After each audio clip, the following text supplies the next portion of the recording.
Hey guys, and welcome to another video. Today I'm going to do an unboxing for the Nikon D500. This is the camera body only. There's no lens. I didn't really need a lens, so I just picked up the body.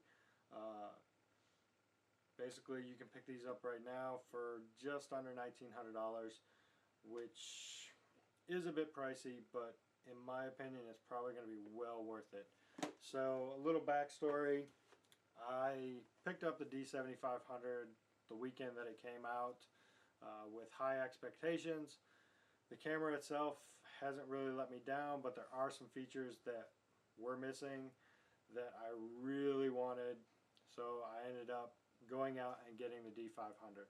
So we'll go ahead, we'll do the unboxing, maybe do a little comparison about some of the things between the D7500 and the D500, and my reasons why I went out and picked up a D500 when I already had a D7500. So let's go ahead and unbox it. So let's go ahead and take a look at what's in the box.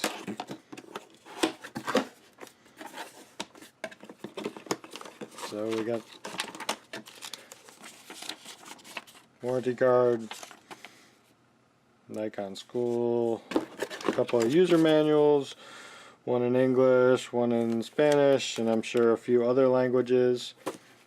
But here's what we really want to take a look at. So inside here, got, not really sure what those are. I'll probably have to take a look. Charging cable or sync cable with a,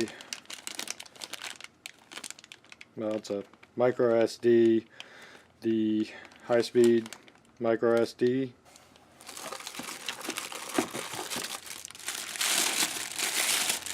Got battery charger,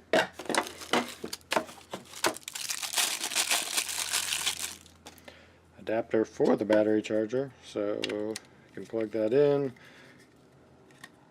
can flip it down so that you can charge it in a wall outlet, or if you just want to have it straight out,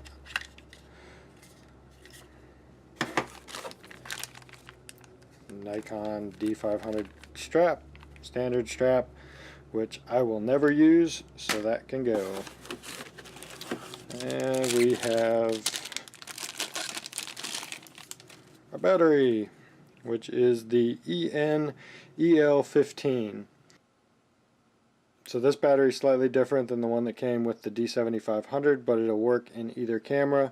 The D7500 came with the EL15A, which has a little bit more capacity, but standard battery size for most of the Nikons that I've owned. So this battery would work in my D7000 as well as the 7500, but there's the battery. And here's what we really wanted to get to, and that is the camera body.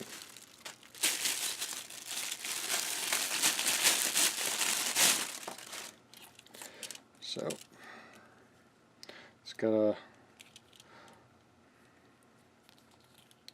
little thing for the SnapBridge app, which will allow you to Bluetooth sync or Wi-Fi sync the camera. Bunch of plastic on this.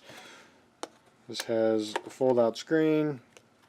Doesn't go fully over, which kind of sucks, but hey, it works. This has our 2 card slots for the XQD card right here, or a standard SD card. On the other side, we've got a spot for the sync cable, spot for headphone and mic, and a mini HDMI cable out.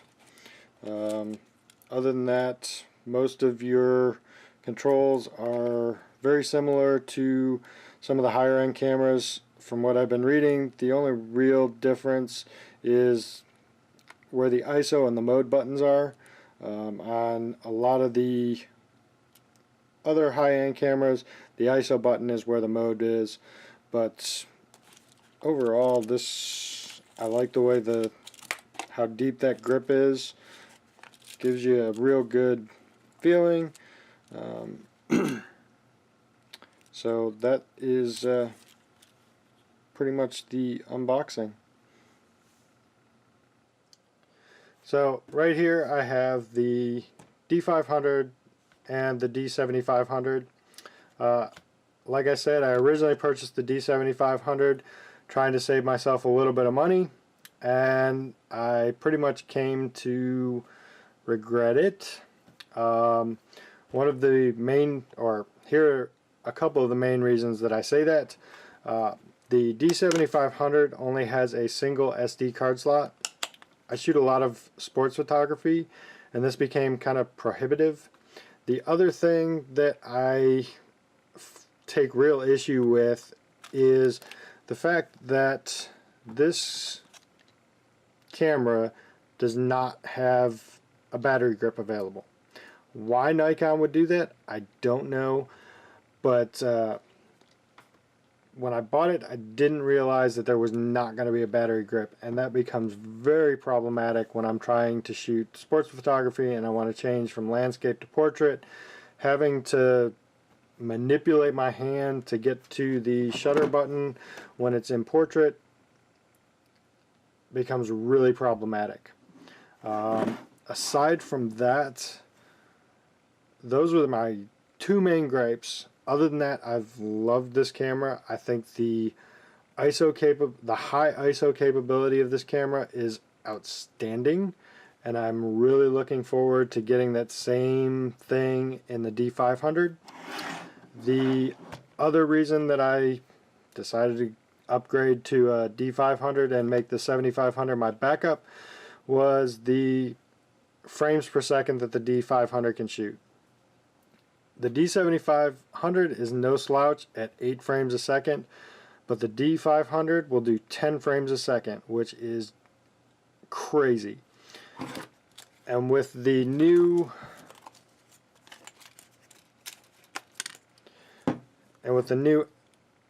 XQD cards, the transfer rate for images and buffer clear is unreal.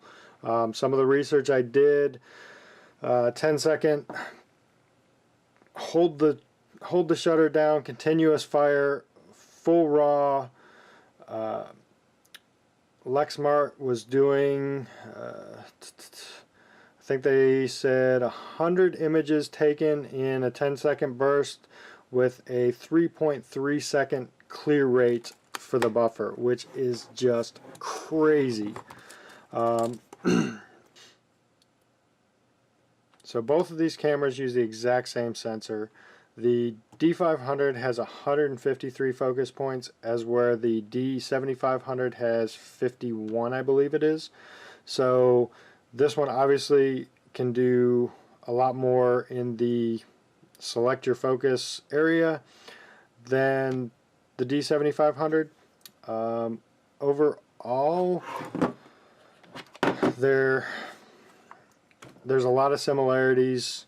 Obviously the D7500 is a little bit smaller, but if you're really not sure which one you want to go with, and price is a big contributing factor, I don't think there's anything wrong with the D7500, especially if you're okay with a single SD card slot and no battery grip. Overall, I'm really looking forward to getting out and using the D500. So thanks for watching. I hope you enjoyed this video, and if you're new here, please go ahead, like, subscribe, and we'll see you next time.